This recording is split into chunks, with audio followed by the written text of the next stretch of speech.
ರಾಮನಗರ ಜಿಲ್ಲೆಯನ್ನಾಗಿ ಮಾಡಿದ್ದು ಕುಮಾರಸ್ವಾಮಿಯೇ.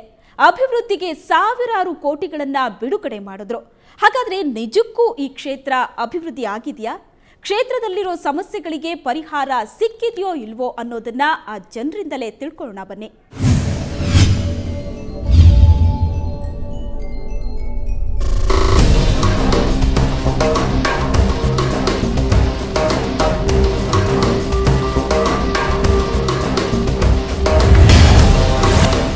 ರಾಮನಗರ ಕ್ಷೇತ್ರ ಅಭಿವೃದ್ಧಿಯಾಗಿದೆಯಾ?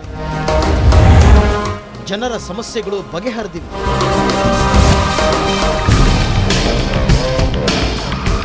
ಆಗಸ್ಟ್ 23, 2007ರಲ್ಲಿ ರಾಮನಗರವನ್ನ ಬೆಂಗಳೂರು ಗ್ರಾಮಾಂತರ ಜಿಲ್ಲೆಯಿಂದ ಬೇರ್ಪಡಿಸಿ ನೂತನ ಜಿಲ್ಲೆಯನ್ನಾಗಿ ಮಾಡಲಾಯಿತು.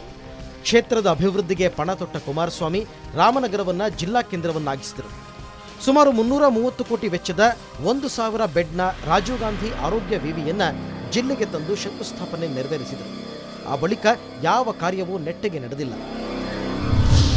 ಮರದೇವ್ರನ್ನ ಗೆಲ್ಲಿಸಬೇಕು ಅಂತ ಹೇಳ್ಬಿಟ್ಟು SC/ST ಅವರು ಎಲ್ಲ ಜಾತಿ ವರ್ಗದವರು ಭಾಳ ಶ್ರದ್ಧೆಯಿಂದ ಈ ಸಾರಿ ಸ್ಪಂದಿಸಿ ಅವ್ರನ್ನ ಗೆಲ್ಲಿಸಬೇಕು ಅಂತ ಮಾಡಿದ್ದೀವಿ. ಇವ್ರಿಗೆ ಓಟ್ ಹಾಕುತ್ತೆ ಸರಿ, ತಿರ್ಗಾ ಬಂದು ಏನು ಕಷ್ಟ ಏನು ಸುಖ ಏನು 5 ವರ್ಷ MP ಆಗಿದ್ರು, ಯಾವತ್ತೂ ಬಂದು ನಮ್ಮನ್ನು ಕ್ಯಾರಕ್ಕೆ ತಗೊಂಡಿಲ್ಲ. ಇವ್ರು ಓಟ್ ಹಾಕುತ್ತೆ ಸರಿ, ತಿರುಗಿ ಇವ್ರು ಹುಡುಕಬೇಕು ಅಂದರೆ 5,000 ಖರ್ಚು ಮಾಡ್ಕೋಬೇಕು.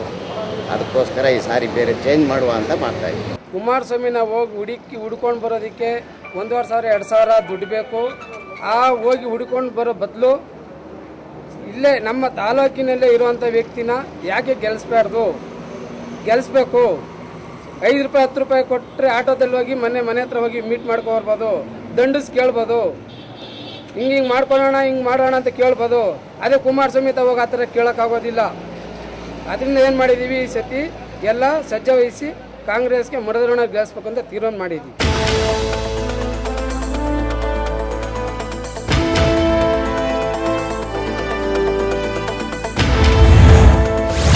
ಕುಡಿಯುವ ನೀರಿಗಾಗಿ ಫೈಟ್.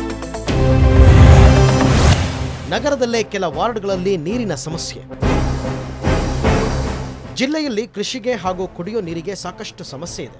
ಕೆಲ ಕಡೆ ಕುಡಿಯುವ ನೀರಿಗಾಗಿ ಜಗಳವಾಡಿ ಪೊಲೀಸ್ ಠಾಣೆ ಮೆಟ್ಟಿಲೇರಿದ ಉದಾಹರಣೆಗಳಿವೆ. ಇನ್ನು ಮಂಚನಬೆಲೆ ಜಲಾಶಯ, ಕಣ್ವ, ಶಿಂಷ, ಹಾರೋಬೆಲೆ ಜಲಾಶಯಗಳಿದ್ರೂ ಅಷ್ಟಕ್ಕಷ್ಟೇ ಎನ್ನುವಂತಾಗಿದೆ. ಸಾಕಷ್ಟು ನದಿ ಮೂಲಗಳಿದ್ರೂ ಸಮುದ್ರದ ನಂಟು, ಉಪ್ಪಿಗೆ ಬರ ಎನ್ನುವಂತಾಗಿದೆ ಜಿಲ್ಲೆಯ ರೈತರ ಸ್ಥಿತಿ. ಇನ್ನು ಕೆಲ ಕಡೆ ಸರಿಯಾದ ರಸ್ತೆಗಳಿಲ್ಲದೆ ಜನರು ಪರದಾಡುವಂತಾಗಿದೆ. ರಿಂಗ್ ರಸ್ತೆ ನಿರ್ಮಾಣಕ್ಕೆ ಚಾಲನೆ ದೊರೆತಿದೆ.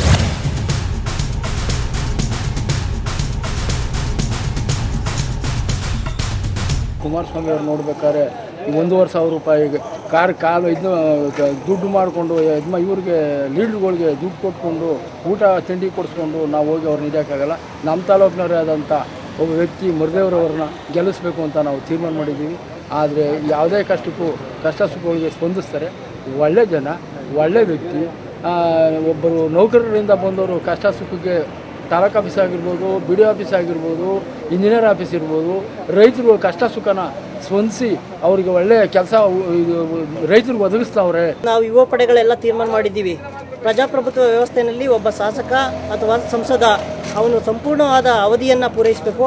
ಆದರೆ ರಾಮನಗರದ ನಮ್ಮ ಮತದಾರರ ದುರ್ದೈವ ಏನು ಅಂದರೆ ಅವರು ಸಂಪೂರ್ಣವಾಗಿ 5 ವರ್ಷಗಳನ್ನ ಪೂರೈಸದೆ ಮತ್ತೆ ಮರುಚುನಾವಣೆಗೆ ಅವಕಾಶ ಕೊಡುವಂಥ ಒಬ್ಬ ಮಾಜಿ ಮುಖ್ಯಮಂತ್ರಿಯನ್ನು ನಾವು ತಿರಸ್ಕರಿಸಬೇಕು ಅಂತ ಈಗಾಗಲೇ ರಾಮನಗರದ ಯುವ ಮತದಾರರೆಲ್ಲ ತೀರ್ಮಾನ ಮಾಡಿ ಸ್ಥಳೀಯವಾಗಿ ಸಾರ್ವಜನಿಕ ಸಮಸ್ಯೆಗಳಿಗೆ ಸ್ಪಂದಿಸುವಂಥ ಒಬ್ಬ ವ್ಯಕ್ತಿಯನ್ನು ಆಯ್ಕೆ ಮಾಡ್ಕೋಬೇಕು ಅನ್ನೋ ತೀರ್ಮಾನದಲ್ಲಿ ಈಗ ರಾಮನಗರದ ಯುವ ಜನತೆ ನಾವು ಪ್ರಜ್ಞಾವಂತರೆಲ್ಲ ತೀರ್ಮಾನ ಮಾಡಿದ್ದೀವಿ.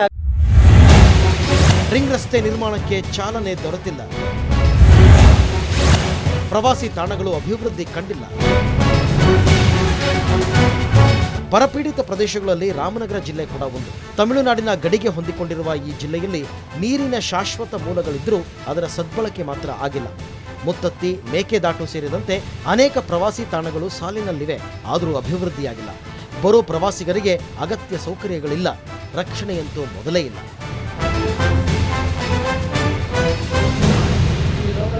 ನಮ್ಮ ಕೈಗೆ ಸಿಗುವಂಥ ವ್ಯಕ್ತಿನ ಮರಿದೇವ್ರನ್ನ ಗೆಲ್ಲಿಸಬೇಕು ಅಂತ ಇಡೀ ತಾಲೂಕಿನ ಜನ, ಹಿಂದೂ ಮುಸಲ್ಮಾನರು ಎಲ್ಲರೂ ಒಂದಾಗಿ ಮರಿದೇವ್ರನ್ನ ನಮ್ಮ ವಂಶ, ನಮ್ಮ ವಂಶ, ನಮ್ಮ ಕಷ್ಟ ಸುಖ ಆಯ್ತದೆ ಅಂತೇಳಿ ಅವನ್ನ ಗೆಲ್ಲಿಸಬೇಕು ಅಂತ ನಾವೆಲ್ಲ ತೀರ್ಮಾನ.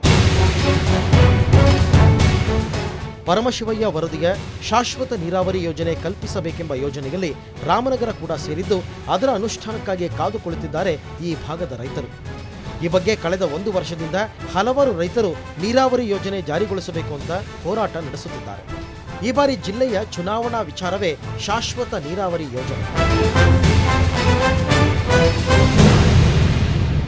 ಒಟ್ಟಾರೆ ಮುಂದಾದರೂ ಈ ಭಾಗದ ಜನರ ಸಮಸ್ಯೆಗಳು ಬಗೆಹರಿಯುತ್ತವ? ಕುಮಾರಸ್ವಾಮಿ ಈ ಕ್ಷೇತ್ರದ ಬಗ್ಗೆ ಹೆಚ್ಚಿನ ಕಾಳಜಿ ತೋರ್ತಾರ, ಅಭಿವೃದ್ಧಿಗೆ ಆದ್ಯತೆ ನೀಡ್ತಾರಾ ಅನ್ನೋದಕ್ಕೆ ಕಾಲವೇ ಉತ್ತರ ನೀಡಲಿದೆ.